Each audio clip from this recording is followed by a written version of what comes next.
Oke, komponen berikutnya dari System Center adalah Operation Manager atau kita sebutnya adalah SCOM ya, SCOM, SCOM 2012.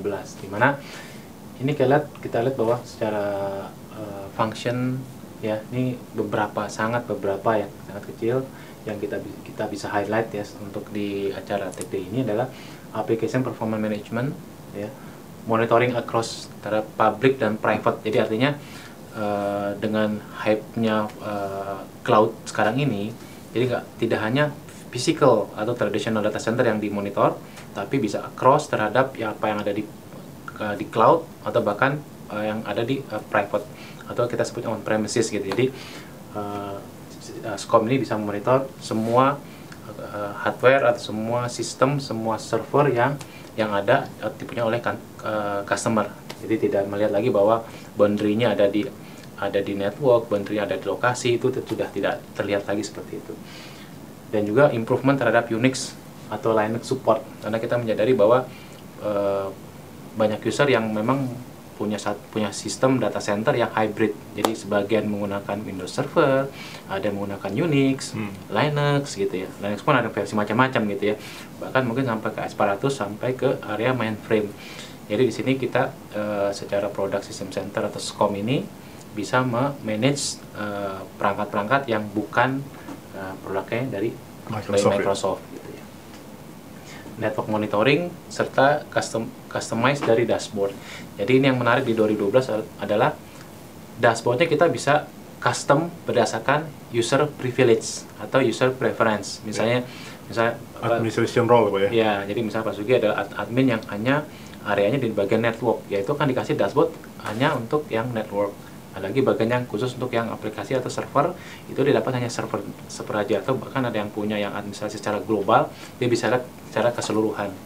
Jadi yang menarik sekali adalah enhancement dari sisi network di situ. Secara health tadi udah sebut ada client health, di sini nyebut adalah network health. Seperti itu.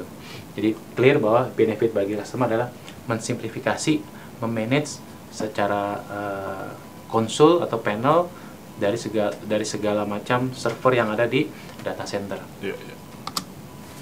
Oke, dari versi yang sebelumnya kita lihat bahwa secara arsitektur itu ada perubahan, bahwa yang untuk yang 2007 itu masih menggunakan RMS atau Root Management Server ya, jadi tidak secara langsung. Tapi dengan perubahan versi 2012 platform itu langsung adalah peer-to-peer, jadi lebih simple, pastinya akan lebih cepat ya untuk transportasi data antar server yang di manage dengan sistem center operation manajernya. Kelebihannya seperti itu. Ini sebagian yang disupport untuk aplikasinya atau di monitoring adalah operating system. Clear bahwa tadi kita udah set bahwa ada Windows, Linux, IX, Solaris ya. SP saya nggak lihat di sini. Untuk di luar operating system itu juga kita bisa melakukan monitor terhadap Java application. Jadi aplikasi Pak. Ini yang Avicode tadi itu Pak ya? Bukan Avicode, jadi kita bisa sampai level ke kalau aplikasinya. Iya. Oh, nanti Avicode ada lagi. Nanti ada lagi. Jadi ini untuk monitoring terhadap Java application server untuk yang produk dari WebSphere, WebLogic, JBoss sampai yang Tomcat ya, open source. Ya, nanti kita lihat untuk yang Avicode-nya areanya bukan di area Java. Nanti kita akan masuk ke area sana gitu. Nah, ini yang disupport tadi kita nggak melihat SP ya. Di sini harusnya ada tercantum SP. Jadi IX versinya sudah kita bisa lihat mana yang disupport. Yang merah itu masih dilakukan riset atau uji coba, masih belum di launch. Jadi IX, SP, Red Hat, Solaris dan SUSE Linux. Oh, ini sama nih Pak ya. Tadi sama seperti SCCM juga ya. Betul. Jadi seragamin semua berarti. Betul. Jadi secara operation di servernya monitornya juga nggak mau kalah dengan apa yang dilakukan oleh si desktop manajemennya atau tadi configuration manager ya. Seperti itu. Oke, komponen berikutnya yang menarik di sini adalah orchestrator. Ini mungkin di versi sebelumnya karena masih menggunakan nama produk dari vendor yang dibeli oleh Microsoft adalah Opalis. Ini berubah nama menjadi orchestrator. Ini kita lihat adalah new, bahwa orchestratornya tugas utamanya adalah melakukan integrasi terhadap semua komponen sistem center tadi. Jadi tadi kita sebut ada SCCM, ada SCOM, SCVMM, ada DPM, itu dimonitor dan diintegrasikan dan dimanage oleh si orchestrator ini. ya kita lihat bahwa ada satu workflow automation. Jadi antar manajer tadi itu bisa kita atur kapan dia melakukan sesuatu, kapan dia melakukan sesuatu gitu. Dan juga tidak kalah penting adalah third party integration. Jadi Orchestrator bukanlah satu closed application yang tidak bisa di-extend. Jadi di sini dengan kemudahan third party integration, jadi company tersebut bisa membuat satu integration pack atau bisa membeli dari partner atau vendor lain untuk melakukan integrasi terhadap Orchestrator di sini. Jadi dan benefitnya pasti sangat jelas bahwa secara operational cost sangat rendah karena apa? Semuanya di-automate. Jadi tidak perlu somebody atau orang operator menunggu proses untuk hanya untuk mengklik misalnya. Tidak perlu, itu bisa dilakukan otomasi oleh Orchestrator di situ. Ini beberapa common skenario ya, kita bisa lihat bahwa infrastructure remediation bisa dilakukan di situ, identity management, VDI deployment juga bisa diatur oleh si Orchestrator ya. Satu yang paling menarik adalah ini CMDB Consolidation Federation. Jadi semua function, semua fasilitas yang ada di Orchestrator itu bisa dieksekusi dengan melihat CMDB atau Configuration Manager Database yang digunakan juga oleh CCM, SCOM gitu. Jadi sini ada satu konsolidasi database yang digunakan secara penuh oleh System Center as a suite ya. Nah ini tadi yang sempat Pak Sugi sebutkan Aficode ya. Aficode. Jadi versi kita buka lagi adalah ini new. Jadi Aficode tadi yang ditanyakan adalah satu produk yang memang diakuisisi oleh Microsoft. Nah dengan versi 2012 itu diganti. Kita ganti namanya menjadi Application Controller. Jadi agar ini lebih terintegrasi dengan apa yang ada di System Center. Jadi tiga hal yang menarik, dia bisa melakukan role based access terhadap application ownernya. Dia bisa melakukan single view of delegated secara resource. Jadi baik di private atau di cloud. Jadi monitoring terhadap aplikasi tidak sudah seperti yang sebelumnya, tidak ada boundary lagi, batasan harus ada di data center di kantor pusat, tapi sudah bebas. Jadi mau dimanapun juga bisa Pak ya? Yes, selama on-premise ataupun juga di cloud. Betul, selama jaringannya tersedia di situ. Tentunya ya. Tentunya.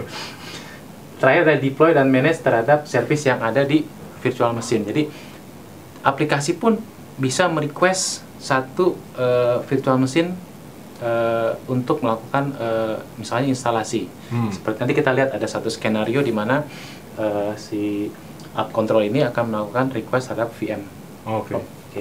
Jadi benefitnya clear, save time. Yang paling kita lihat adalah save time by bringing together all delegate infrastructure. Jadi sudah tidak melihat lagi bahwa ini adalah satu silo gitu ya. Dan yang terakhir adalah service manager. Nah ini yang kalau kita lihat bahwa setiap komponen, setiap server itu kan ada yang monitor, ada SCOM, ada SCCM untuk memanage yang virtualisasi, ada SCCM memanage terhadap deployment ya. Tapi ada satu fungsi yang mungkin jadi satu pertanyaan. Ini kalau ada sesuatu di aplikasi tersebut atau tersebut, siapa yang akan melaporkan? Ya. Jadi di sini System Center Service Manager adalah satu sistem, dia akan mempunyai service katalog, service request portal. Ini yang dilakukan secara manual, interaktif. Ada human helpdesk yang melakukan input insiden. Bisa dipakai untuk helpdesk juga berarti Pak ya? Tapi juga bisa dilakukan secara otomatis. Jadi sistem bisa mengalert dirinya secara otomatis ke Service Manager. Di sini kita lihat ada Risk and SA Management. Jadi di sini akan terlihat bahwa satu server dalam 1 bulan itu berapa kali sih dia misalnya melampaui threshold utilisasi misalnya. Misalnya kita tentukan 70%, ternyata tanpa disadari mereka udah lebih dari 70%, ada 40%, 90%, itu akan di capture dan itu bisa dilaporkan ke Service Manager di sini. Ya. Dan yang satu lagi yang menarik adalah Data Warehouse and Reporting. Apa ini? Nanti kita lihat bahwa Service Manager dia bisa mengkolek semua informasi event-event yang terjadi itu menjadi bentuk satu bentuk reporting yang sangat berguna bagi customer ya, untuk melihat bahwa ternyata sistem ini harus di-upgrade memorinya, sistem ini sudah perlu ditambahkan disknya dan seterusnya, dengan melihat event-event yang terjadi selama mungkin 1 bulan, setahun gitu, tanpa disadari itu akan ada gitu, karena sistem yang melaporkan gitu. Nah ini salah satu contoh skenario developer create VM melalui application control. VMM tadi yang pertama kita sudah jelaskan itu akan available, kita lihat bahwa available VM template-nya. Jadi dari app control ini atau developernya bisa melihat apa sih VM yang bisa digunakan oleh mereka. Nah, template-nya sudah tersedia di sini. Selanjutnya dia akan bisa merequest, oke, saya butuh VM untuk melakukan riset atau melakukan testing atau melakukan lab misalnya ya, dari VM template. Dari app control-nya dia akan submit request ya ke virtual machine manager-nya, di verify request-nya kuotanya udah sesuai dan seterusnya, baru dia akan create VM di area research cloud. Jadi kemudahan dari app control juga bisa melakukan pembuatan VM berdasarkan kebutuhan dari developer. Jadi saat developer sudah jadi aplikasinya, ya, terus dia akan melakukan testing, dia memerlukan satu environment untuk melakukan testing. Ini dilakukan oleh si developer. Jadi terintegrasi semua Pak ya? Kan pembuatan VM juga menggunakan SCVMM, lalu juga ini kan SCVMM, ya, jadi menggunakan virtual machine manager. Jadi selain application control itu bisa terkoneksi juga dengan produk sistem center yang lain. Betul, ya? Betul. Ini skenario yang pertama. Yang menarik lagi ada skenario yang kedua adalah dia request lewat service manager yang tadi. SCSM. Ya, SCSM. Jadi diterangkan bahwa kita juga bisa request ke service manager. Di sini sama ya. Case-nya adalah developer itu akan meminta satu VM untuk melakukan testing. Dia request-nya ke SCSM, ya. SCSM akan lihat database-nya. Kita lihat sini ya, request VM. Nah, di sini kita karena service manager ada workflow, itu bisa eksekusi workflow-nya apabila dibutuhkan satu approval dari manajernya dia gitu. Ya, jadi pada saat request itu bisa kita integrasikan dengan workflow-nya. Terus dari service manager akan melakukan runbook. Runbook adalah workflow, automate workflow, ya. Masuk tadi ke produk yang orchestrator. Dia akan memerintahkan ke VMM untuk meng-create VM.